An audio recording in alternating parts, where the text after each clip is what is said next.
In the early 1960s, Americans grew bored with driving cars because the car market primarily offered old and almost outdated vehicles. Cars from Ford, Chrysler, and Chevrolet dominated the market, but mostly they were boxy, longer, wider, and heavier. They lacked excitement and flair. European sports cars like Jaguars and Alfa Romeos offered excitement and style, but their high price tags made them out of reach for most of the young adults. So people experienced a mix of excitement and frustration towards cars. But one car changed everything. It was comfortable, driver friendly, stylish, and set new sales records. It even allowed for customization of interior and exterior design elements similar to what's seen in ultra luxury cars like a Bentley, Rolls-Royce, or Maybach, but at an eye-catching price. Forging a new legacy with Shelby and Ken Mile, it became America's new identity. This car fulfilled the dream of every single American. Consequently, everyone desired this car. And today, almost every person in America has a Mustang story.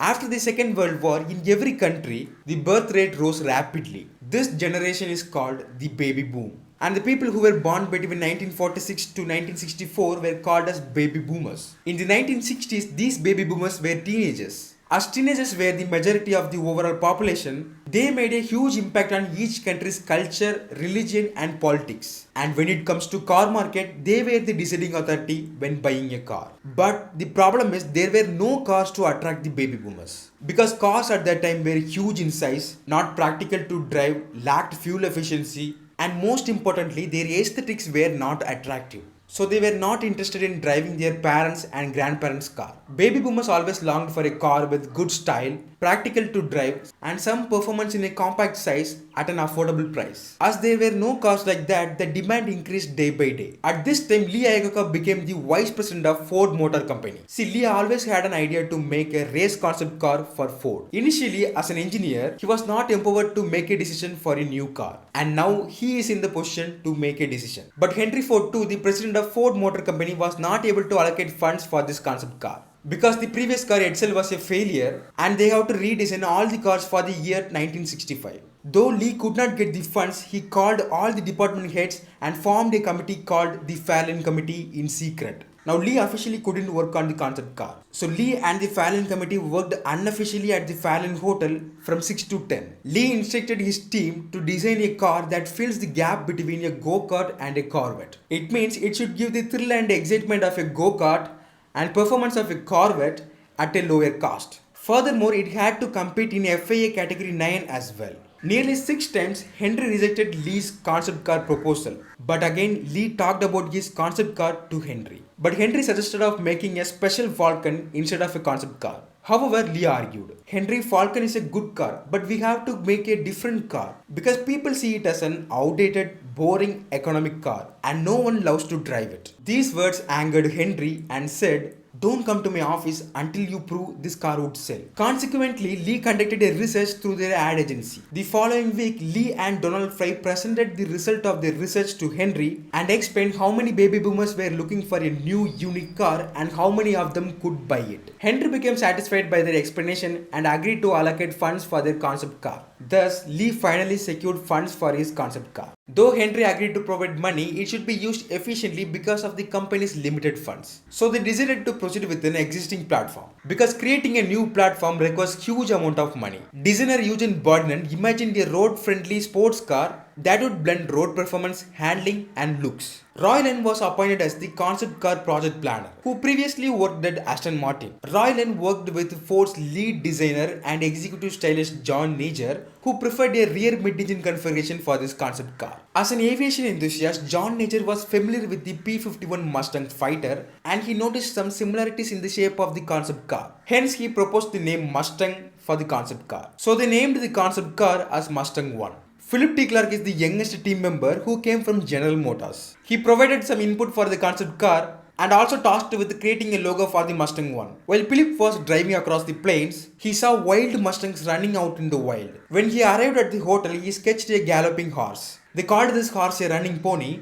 and the logo represents the spirit, speed and agility of the car. The red, white and blue bars behind the horse represents the American flag. At first, they created a clay model of the concept car. After the clay model was approved, they proceeded to make a non-working fiberglass model which underwent wind tunnel testing. At the end of the wind tunnel testing, they achieved the required aerodynamics. Consequently, they made a working model based on the fiberglass model, utilizing a tubular frame and aluminum body panels. They installed the 1.5-liter V4 engine with a 4-speed manual transmission from the German-sold Ford Thanos sedan into the rear of the Mustang 1. This 1.5-liter engine produces 109 horsepower. To cool this engine, it had thermostat-operated dual radiators. The front wheels were equipped with disc brakes and the rear had drum. It had independent suspension system. The rear featured twin exhaust and twin ventilation grills. The Mustang emblem worked as a deck latch as well. This car included a tachometer, ammeter, oil pressure gauge and water temperature indicator. Its rack and pinion steering could be adjusted by 3 inches. It also had adjustable pedals that could be moved front and back up to 4 inches. Magnesium wheels were used to reduce unsprung weight.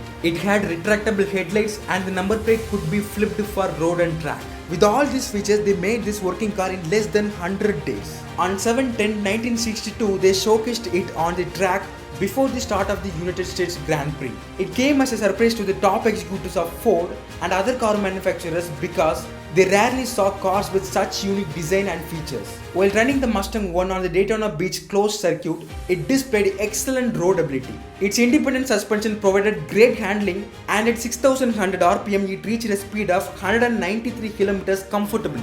Seeing this, Motor Trend reported that Ford would produce a sports car to compete with the Corvette. This is exactly what Lee Iacocca wanted people to notice and talk about. Now Ford's marketing team showcased this car to the public with a primary focus on college students. This time as well, Lee received the desired response. Lee knew people liked the Mustang. However, it was a concept car and they could not put this 2-seat rear mid-engine Mustang 1 into production and sell it. So he wanted to make a car that show what Ford might make in the future. This way he could get people even more excited about the upcoming Ford cars. So Lee asked Eugene Bardinen to create a new design for a small car with certain conditions. The car should be less than 5 meters in length, weigh less than 1100 kilograms, have 4 bucket seats, a floor mounted shifter, multiple powertrain options, and offer various comfort and luxury choices. But it should be designed to be sold under $2,500. As a result, Eugene Bardinen assigned Ford's design studios like Ford, Lincoln McQuarrie and Advanced Design to develop a new car design proposal. Each design studio team presented their ideas using sketches and clay models. Among them, Lee was pleased with a sketch by Gally Halderman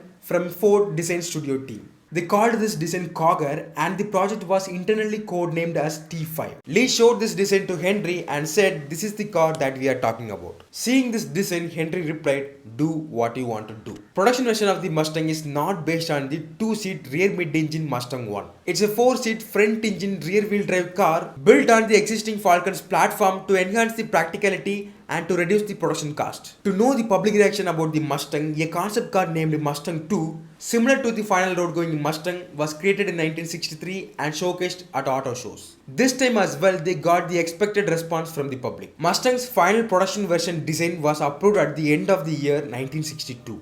However, several details and refinements continued to be worked on throughout the year 1963. Within 18 months, they brought the Mustang into production. The Mustang was launched at 1964, but Ford revealed it as a 1965 model. To launch the Mustang, Ford's marketing team did something incredibly unique that no one had thought of or done before. They considered launching the Mustang in April at the New York World Fair. Most of the automobile manufacturers typically launch their cars in September or October.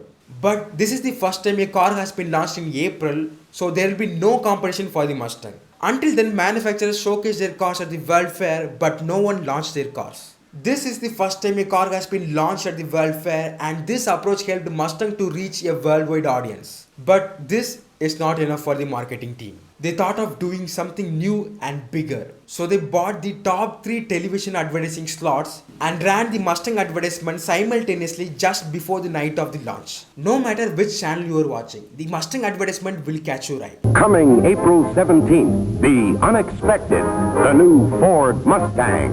Brilliant new kind of car. A new generation of Fords for the new breed of Americans who want stick-shift action and room for four, who collect sports car badges and trading stamps, who want the elegance of a European touring car and till now had to settle for basic transportation. This is for them. This is Mustang. With an unexpected variety of options, Mustang is the one car that's designed to be designed by you. Get ready to meet the unexpected April 17th at your Ford dealers. Mustang is only days away.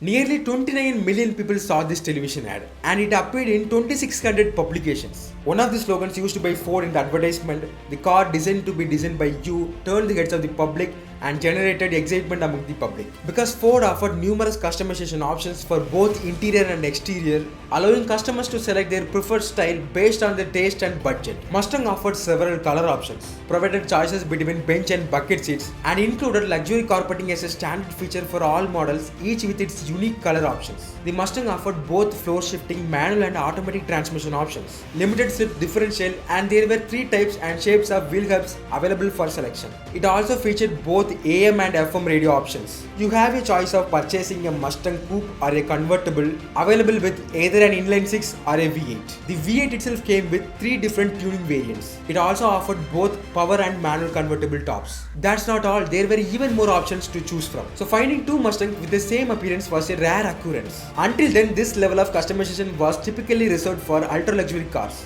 This was the first time such extensive customization was available for a car within this price range.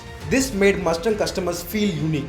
With their hard-earned money, it gave them the freedom to decide on the style they wanted. Mustang became popular worldwide. Therefore, Ford considered offering the Mustang in a style similar to Ferrari and Porsche. So Ford introduced a fastback Mustang called Mustang 2+2 and launched it in the same year, and even more people were attracted to this design. People were in the queue before the opening of the showroom. Ford sold the Mustang for $2,368, which is approximately equivalent to $22,000 today. Although Ford aimed to sell 1 lakh Mustangs per year, it achieved remarkable success by selling 22,000 units on the very first day. And within 4 months, they surpassed the 1 lakh unit mark. Even though the Mustang had higher sales and positive response, a problem arose as muscle cars. Now, you may be asking, is Mustang is not a muscle car?